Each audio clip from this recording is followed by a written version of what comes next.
you'll hear some neat names like two blocking. Two blocking is a safety device on a crane that keeps the controls from being overridden, and that crane can't get out of control or do what it wants to do. And that's kind of common slang amongst some segments of society. Man, when somebody says you can't do something, right? That's called two blocking. He won't let me do it. He's two blocking me. You know, I have a guy that wants to attack me, and I'm not going to let him do it. It's called two blocking, right? That's what we're going to call two blocking. So when I hit this crash position, okay, we're going to show you how quickly you can disrupt this idea that the guy that's attacking you is actually going to win. All right, Roger. So remember our crash position. We're back in our crash position. Someone starts to rush or attack, and I immediately step in, drawing straight lines, and I'm actually pushing through and attacking with my body. You only have to move a couple of inches for this to be effective. You got your entire body weight narrowed down to one point right here. It's not working angles left and right. It's going straight forward. Roger, stand right there if you don't mind. Just to show you, for example, if he was going to be attacking, I'm going to drop this hand so we can talk, but here we are. I block into him and shoot. And bust, right? Okay. One of the things I would like to talk to you guys about real quick, just touch on it. When you're training guys, don't hold back. I mean, don't rip your buddy's eyes out of his head and grab his throat and mangle him, but you know, when you're working with training aids and training devices, fellas, don't hold back, because that's one of the worst things that you can do in training, and it's going to roll right into your street defense. If someone attacks you, you may decide to hold back, and a lot of injuries can occur that way. So when you want to do something, just do it, right? That's a cardinal rule.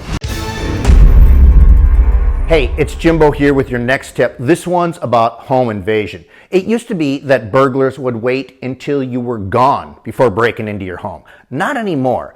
Home invasions are becoming more common because, frankly, the bad guys actually want you to be home, to get your debit card and PIN number, or to find out exactly where you've hidden your cash, or to get the combination to your safe. Thing is, this is a life and death situation for you and your family. You and your family may not survive it, even if you give these goons exactly what they want.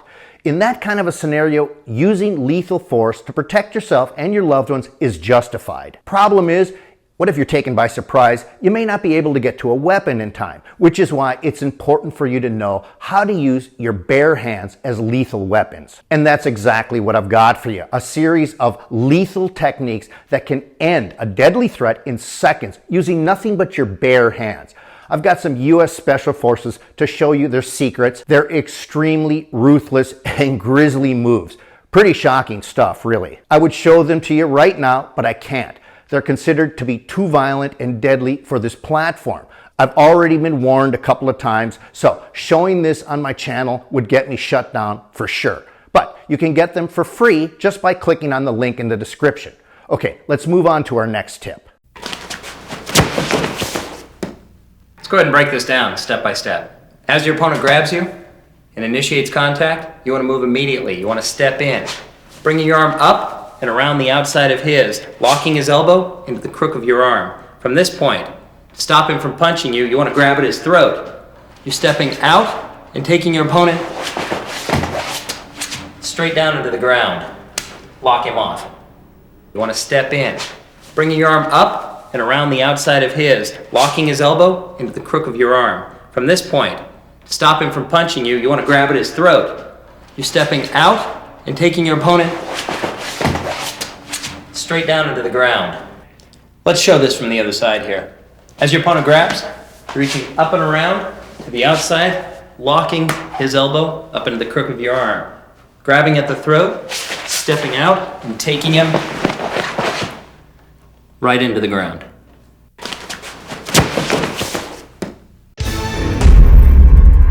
Most men won't typically grab another man by the neck, but they'll typically grab women from the front choke and from the rear choke.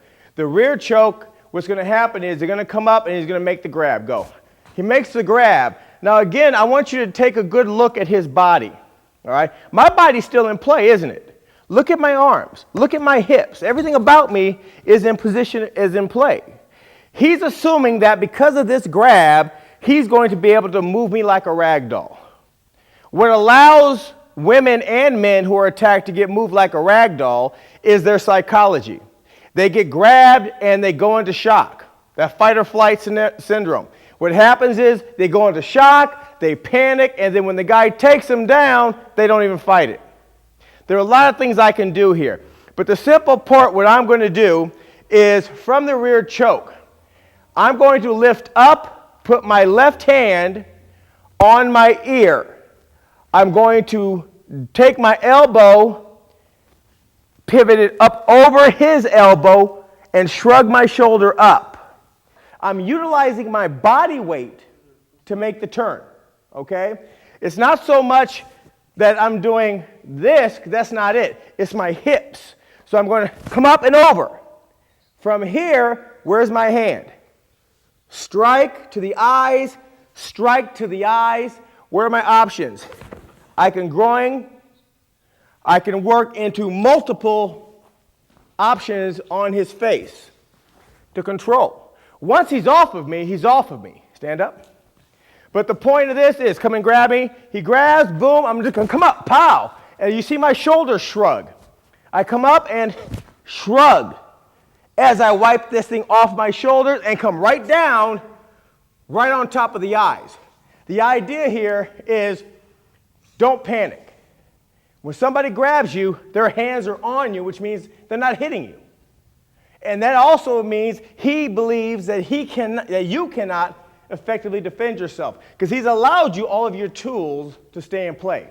So keep cool, read the scenario appropriately, let your body do the work, make a clean, defensible attack, and you will always be able to get out of stupid grabs like this. Thanks for watching our video lessons here at TRS Direct. Hit the like button down below and consider subscribing to our channel here on YouTube.